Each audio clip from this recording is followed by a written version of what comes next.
this video, we're taking a look at the wealthy life of King Charles and the British monarchy.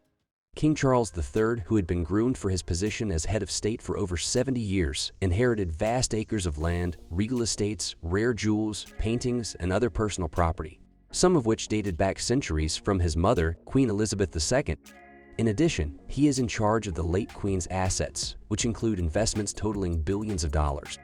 The Queen's cherished Balmoral Castle in Scotland, where she passed away, and the Sandringham Estate in eastern England, which is home to the thoroughbred horse farm known as the Royal Studs, were all inherited by her eldest son Charles.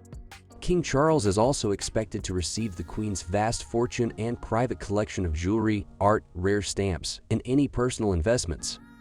Forbes estimates that Charles's personal assets are worth $500 million, and he won't have to pay a penny in inheritance tax because of a treaty he signed in 1993 with the British government.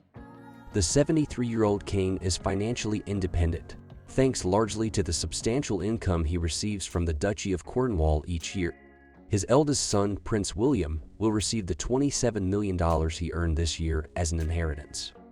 When he was Prince of Wales, Charles launched a charitable foundation, which he used to promote several initiatives to protect the environment and foster organic farming. Charles also owns the United Kingdom's biggest organic food brand.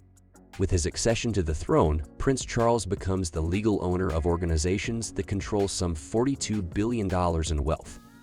These properties, such as Buckingham Palace, Windsor Castle, and the Tower of London, are owned by the current monarch and not by the king personally.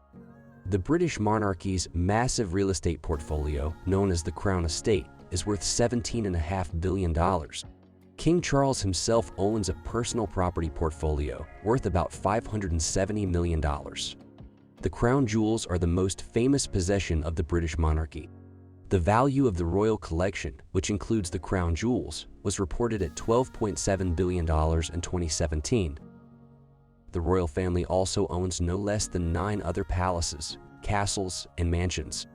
The combined worth of these properties is about $9.5 billion, according to Forbes. In addition to his sovereign wealth of $42 billion, King Charles now has a personal fortune of $500 million. However, the reigning king or queen also receives an allocation from the UK Treasury in the form of an allowance called the Sovereign Grant. This grant pays for the monarch's official business, enabling the king to discharge his duties as head of state. The value of the 2022 Sovereign Grant was $99.6 million. However, King Charles does not personally profit from this massive windfall. For example, in 2022, the money went towards the upkeep of Buckingham Palace and paid for the royal family's annual travel, formal events, housekeeping, and payroll.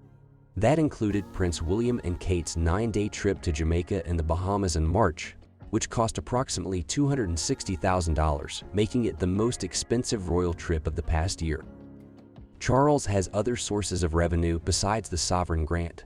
The duchy's net revenues are given to the king directly in the form of an allowance known as the Privy Purse, which is used to pay for all other official expenses. This amounted to $24 million in the year 2022. In 1993, the Queen voluntarily agreed to pay income tax on the portion of the Privy Purse that was not used for official purposes, in contrast to the sovereign grant, which is tax-free.